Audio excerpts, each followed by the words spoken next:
From the CyberHub bunker and studio, you're tuning in to the CyberHub Podcast. And now for your host and CISO, James Azar. Good morning, security gang. Welcome to another episode of the CyberHub Podcast. So I thought I was going to be in the studio this morning. In fact, I was supposed to, but unfortunately, weather flights got delayed and I ended up having to spend another night in a hotel. So I'm pre-recording this morning's episode because by the time this airs, I should be at an airport getting ready to board a flight to hopefully make it back home. So without further ado, let's get into the show this morning. And obviously, having gone to a hotel really late at night after a really crazy day in airports, I didn't have a chance to go get an espresso. And it's pretty early where I'm at. So as a general rule of thumb, you will have to excuse that I'm not even honoring my longtime tradition with all of y'all. 7 years of doing the show, we always cheer together, and we will cheer again today together at this very moment. And Monday, when we redo the show again and I'm in the studio, we'll celebrate all together. So, coffee cup cheers. Please make sure to subscribe, follow, share, and like. We've got a lot to talk about on this morning's show, so let's go ahead and get into the brass tacks of what's going on for so many cybersecurity practitioners and people all over the globe today, because there's a lot happening. We'll kick off with the Lockbit ransomware group that was allegedly taken offline, right? Well, not really. Well, now they're threatening to release data allegedly stolen from the U.S. Federal Reserve, but leaked data shows that the data that they take was from actually not the Federal Reserve, but rather Evolve Bank and Trust, a relatively small financial services company. Lockbit published links to 33 terabytes of data under a federalreserve.gov post on its website saying, "We hacked the Federal Reserve." For those who don't know, the Federal Reserve is not one singular bank in the U.S. There's many banks based on regions, and there's the New York, Chicago, Atlanta, Kansas City, Denver, San Francisco. The Federal Reserve's got multiple branches across the country. So just FYI here, that's something to be worth kind of mentioning. It's worth noting that many members of our own community here, the cybersecurity community, express skepticism over the claims that they hacked the Federal Reserve. That wouldn't have been something that they would have waited on much longer, or could have been really swept under the rug per se.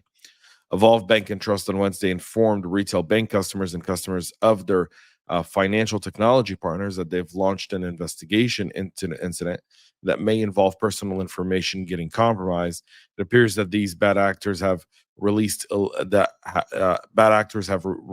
illegally obtained data, including PII on the dark web. The data varies by individual and may include names, social security numbers, date of birth, account information, and/or other personal information. The company is confident that the breach had been contained and noted that Evolved retail banking customers' debit cards, online and digital banking credentials do not appear to be impacted by the incident. You would hope so, right? I mean, in financial services, there's a lot of regulation around segmentation, a lot. And in fact, there's it's not necessarily written in the books, but the fines and kind of the precedent that's set forth by the regulators kind of force you to do segmentation, whether you want to or not. So there's that. So we'll see kind of who's behind this. And obviously Lockbit appears to have once again become active after law enforcement celebrated taking him down. And like I said, and I'll continue to say, and if you haven't seen this on our Substack, cybercrime is decentralized. You're not taking down these groups by taking over their infrastructure. You're simply allowing them to rebrand and change their name. If you really want to take a hit and impact these groups, you've got to go outside the realm of the way you enforce the laws today, and the way you go about shutting these groups down. Taking over their infrastructure is just a copy-paste technique. Progress's MoveIT product, the file transfer tool, is once again in the news with a critical issues, as apparently attackers may have already attempted to exploit the bug. Progress released an initial advisory on Tuesday for CVE 2024-5806. This new vulnerability alarmed experts because it resembles another one that was exploited in one of the largest data theft campaigns on records, really until CDK, which we'll get to in just a moment. A little under 3,000 companies were impacted by MoveIT. The company released the patch on June 11th. It's been working with customers to resolve the issue since then. In an updated advisory on Tuesday evening, Progress said a newly identified vulnerability in a third-party component used in the MoveIT transfer elevates the risk of the original issue. Mentioned above. If left unpatched, the bug would give attackers access to data stored on a MoveIT transfer server and allows them to exfiltrate, delete, or change information. And while the patch distributed by Progress on June 11th remediates the issue, this newly disclosed third-party vulnerability introduces new risk, primarily that people take a long time to patch critical vulnerabilities because you got to go through all kinds of internal processes. And again, this is something that is a challenge for so many cybersecurity practitioners. And I would say the following: critical vulnerabilities have to be addressed differently within your organization. You don't need to cry wolf. You don't need to burn anything down, but you do need to address that. So apparently Watchtower has released a proof of concept for this specific vulnerability and exploit.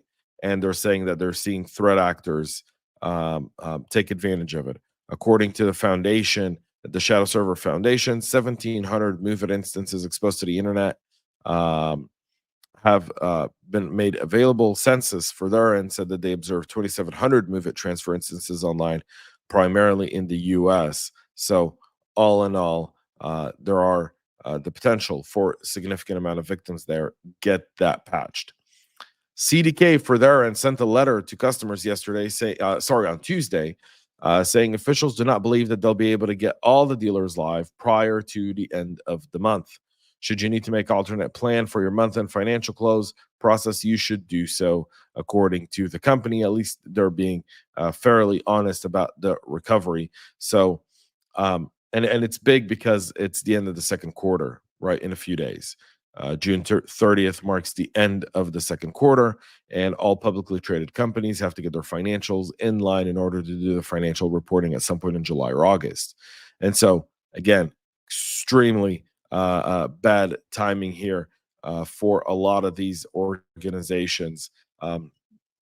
So to help keep your dealership working until all applications are recovered, please remember we've created a dealer resource center that houses commonly used documents and forms to support your sales and service efforts. According to CDK, limited versions of digital tools, including platforms for retail services, payroll, and vehicle repair, are currently available, but the company warned that some of the partners have disabled access that cause error messages. Obviously, a lot of third parties have essentially severed the pipeline going into CDK until they feel that CDK has properly contained the attack, recovered, and has created the resilience in order not to introduce risk to their organizations. Sources have told Bloomberg that CDK was negotiating with the gang behind the attack, although Bleepy Computer later attributed the attack to the Black Suit Group.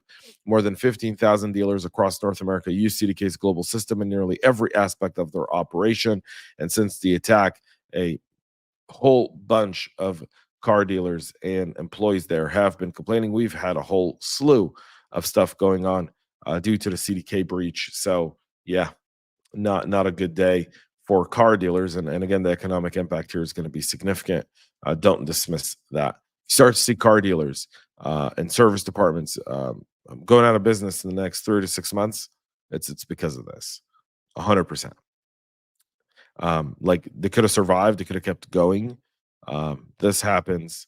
If you can imagine, they've had to redo everything. That cost is going to impact margin. It's going to impact profitability, which is going to increase the cost for people to buy or get services from those dealerships. And some of them will lose business because people will go elsewhere to a non-CDK shop. And if they don't have the capital, you'll see them shut down their doors. It's real, happens, unfortunately, and this is part of it. Cloudflare and PolyFill are having a feud of sorts after the report came out that PolyFill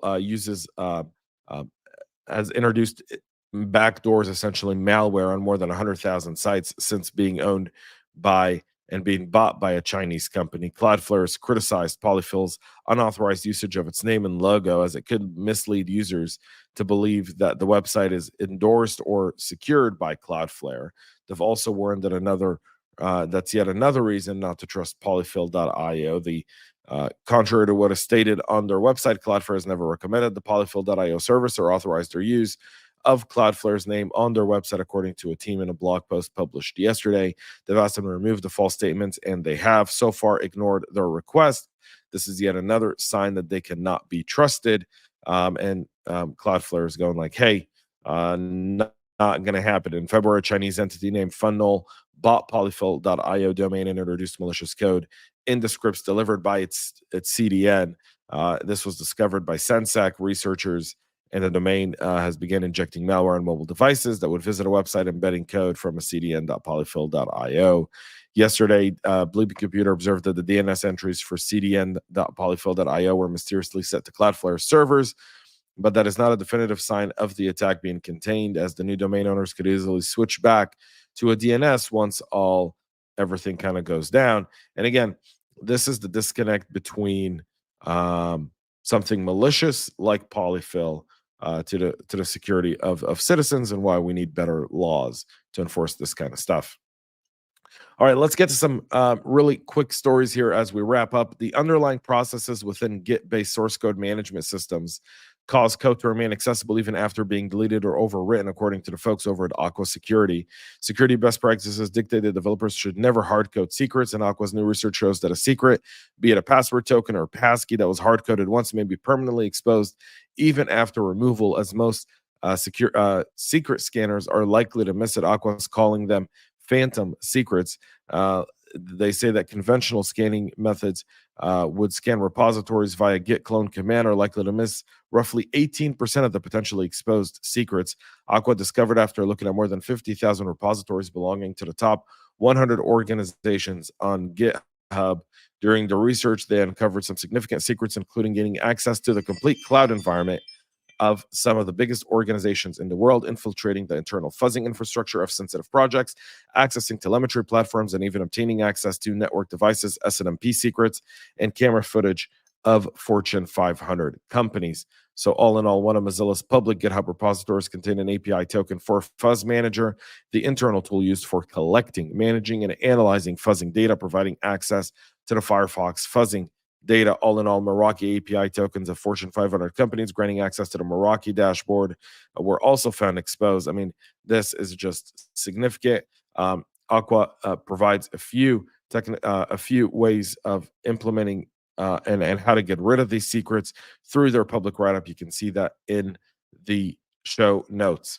Cybersecurity researchers have also disclosed a high-severity security flaw in the VannaAI library that could be exploited to reach and achieve remote code execution vulnerability via prompt injection technique. It's been assigned a CVE 2024-5565, a CVSS score of 8.1, and it's a case of prompt injection into ask function that could be exploited to trick the library into executing arbitrary commands. According to JFrog, Vanna is a Python-based machine learning libraries that allows users to chat with their SQL databases to glean insights by just asking questions that are translated into equivalent SQL query using a large language model. The rapid rollout of the AI models in recent years has brought the risks of exploitation by attackers. This is one of them as well. Apple released a latest firmware update to its AirPods product to address a vulnerability that could give threat actors unauthorized access. CVE 2024-27867 affects AirPods second generation and later, and AirPods Pros all models, as well as the AirPods Max, Power Beats Pro, and Beats Fits Pro. When headphones are seeking a connection request to one of the previously paired devices, an attacker in Bluetooth range might be able to spoof the intended source device and gain access to the headphones. To fix the issue, Apple said that an authentication issue was addressed with improved state management in AirPods firmware update 6A326 and AirPods firmware update 6F8 and Beats firmware update 6F8. These firmware updates are automatically delivered to the user's device while the headphones or AirPods are in Bluetooth range, so there's nothing at all you need to do. Apple credited Jonas Drebler for the discovery of the flaw and reporting it to the company.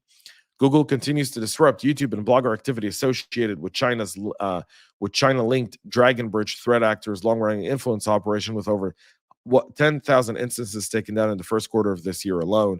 In 2023, the internet giant disrupted near over 65,000 YouTube and Blogger instances linked to China's Dragon Bridge, with 50,000 other instances taken down in 2022. To date, they've disrupted over 175,000 Dragon Bridge instances, also known as Spamouflage. Dragon, the threat actor, is active since at least 2019 to use spammy network of thousands of inauthentic accounts on forums, social platforms, and websites to promote narratives in line with China's political interest, meaning dumbing down the Americans. And fairly successful. If you're a TikTok user, you know that these narratives had a wide range of news topics this year, including the elections in Taiwan to the war going on in Israel, and include content critical of the U.S. The content primarily targets Chinese speakers, but some narratives are in English and other languages, according to Google. 900,000 videos were suspended. 65% of those videos had fewer than 100 views. 30% of those videos had 0 views. Despite experimenting with content and producing large amounts of content, Dragon Bridge still does not receive high engagement. So it also could be that they're pushing those videos out there, they're parking them, and then they'll use them later on in an influence campaign. That's it for our show this morning. We'll be back Monday, 9 a.m. Eastern, live with all the latest and greatest. For everyone tuning in, thank you so much. Have a great rest of your day. Have a great weekend. And most importantly, stay cyber safe. We love feedback, so make sure to connect with us on social media and subscribe to our podcast on your favorite podcast listening platform.